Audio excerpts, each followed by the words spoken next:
Informasi lainnya pemirsa, derasnya banjir Sungai Bedadung memutus jembatan gantung Darus atau yang dikenal sebagai Jembatan Cinta di Kabupaten Jember, Jawa Timur. Akses warga kini terputus dan warga terpaksa menempuh jalur alternatif hingga beberapa kilometer.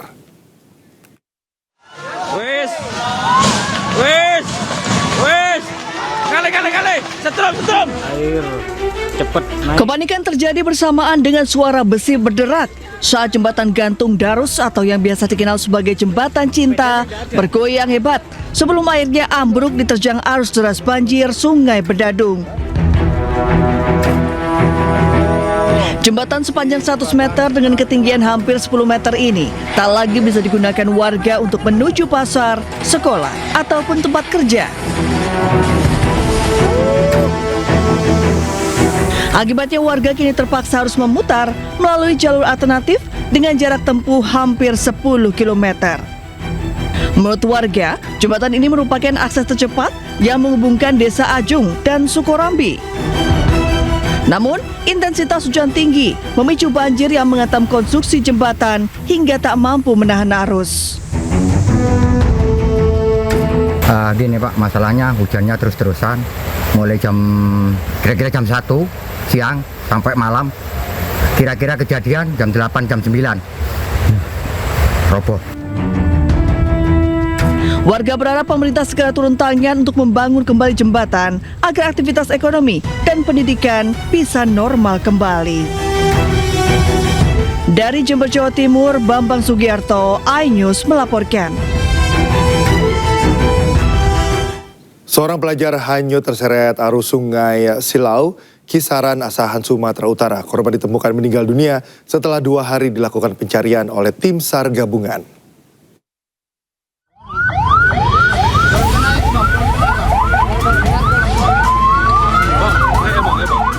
Tim SAR gabungan akhirnya berhasil menemukan jasad Muhammad Rizky Aslam, pelajar berusia 13 tahun yang hanyut diseret arus Sungai Silau, Asahan, Sumatera Utara. Jasad korban ditemukan petugas 200 meter dari titik korban tenggelam. Sebelumnya korban bermain bersama 10 temannya di sungai. Naas korban tiba-tiba terseret arus. Temannya berusaha menolong dan meraih tangan korban namun terlepas. Anak-anak ini berenang bersama rekannya 10 orang dan hanya menggunakan bambu. Mereka hanya menggunakan bambu sehingga anak ini, Muhammad Rizky ini, terlepas dari bambunya dan hanyut. Saat itu ada berapa orang mereka main-main, Bang? Informasinya kita dapat dari penjelasan rekan-rekannya ada 10 orang. 10 orang. Ini Bang, pencarian hari keberapa ditemukan? Jadi untuk korban ini kita temukan di pencarian hari kedua. Jasad korban selanjutnya dibawa ke rumah duka untuk diserahkan kepada pihak keluarga untuk segera dikebumikan. Dari Asahan, Sumatera Utara, Ulil Amri, iNews melaporkan. Pemirsa, longsor menimpa 3 rumah di Puncak Bogor. Belasan keluarga dilaporkan mengungsi. Di rumahnya Umi Haji Ayah.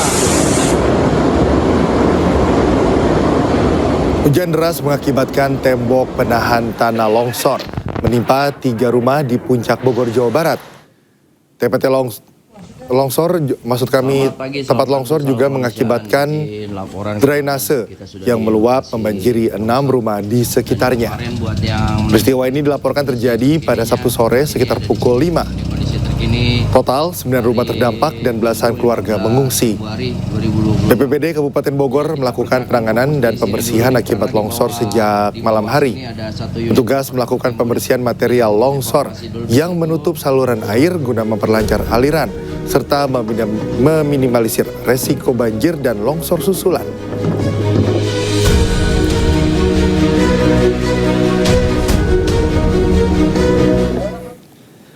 Pemirsa, tembok pagar setinggi 5 meter dengan panjang 65 meter pada Minggu siang roboh dan menimpa ruangan SMP Negeri 182 Jakarta. Belum diketahui pasti penyebab robohnya tembok tersebut, namun dari rekaman kamera pengawas, tembok milik warga memang sudah dalam kondisi miring.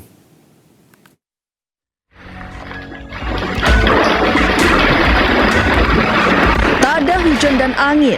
Tembok pagar rumah warga setinggi 5 meter lebih dengan panjang 65 meter di samping SMPN 182 Jakarta Selatan tiba-tiba roboh.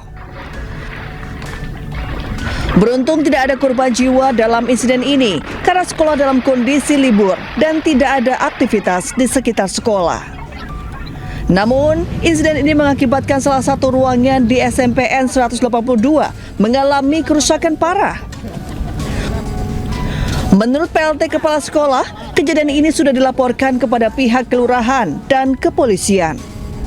Pemilik rumah pun berjanji akan bertanggung jawab untuk memperbaiki pagar dan ruangan sekolah yang rusak. Pak, kebetulan hari ini hari libur dan tidak ada aktivitas anak-anak. Jadi sepi, tidak ada korban jiwa. Kalau tingginya pagar tadi kurang lebih 5,3 dengan panjang 64-65 meter yang roboh itu. Saat ini, petugas PPSU sudah diterjunkan ke lokasi untuk mengangkat puing tembok agar tidak menutup aliran air yang tertutup. Dari Jakarta Selatan, dan Helmi Secangbati, iNews melaporkan.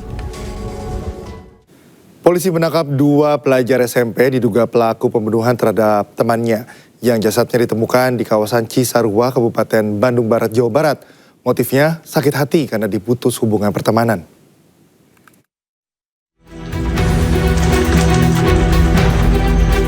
Kepolisian Resor Cimahi meringkus 2 remaja yang diduga pelaku pembunuhan terhadap seorang pelajar SMP. Korban sebelumnya ditemukan tewas di lahan bekas wisata Kampung Gajah, Cihideng, Parompong, Kabupaten Bandung Barat, Jawa Barat. Jasad korban ditemukan oleh sekelompok orang yang tengah melakukan aktivitas penelusuran misteri malam dan menyiarkan secara langsung di media sosial. Kedua pelaku berhasil diamankan dalam waktu kurang dari 1 kali 24 jam setelah jasad korban ditemukan. Polisi menyebut motif pembunuhan dilatar belakangi rasa sakit hati karena korban ingin menghentikan pertemanan dengan pelaku. Bahwasanya motifnya secara garis besar yang perlu kami sampaikan adalah pelaku merasa sakit hati terhadap korban, di mana korban memberikan pernyataan sikap bahwa untuk menghentikan pertemanan dengan pelaku. Sehingga itulah yang membuat akhirnya pelaku sakit hati dan akhirnya menyusul dari Garut menuju ke Kota Bandung dengan niatan memang untuk menghabisi atau membunuh korban. Berdasarkan hasil olah TKP dan visum, korban mengalami sejumlah luka akibat benda tumpul dan tajam. Saat ini kedua pelaku yang masih di bawah umur masih menjalani pemeriksaan intensif di Polres Cimahi. Akibat perbuatannya, kedua pelajar tersebut terancam hukuman maksimal penjara seumur hidup. Dari Bandung, Jawa Barat, Yuwono, iNews melaporkan.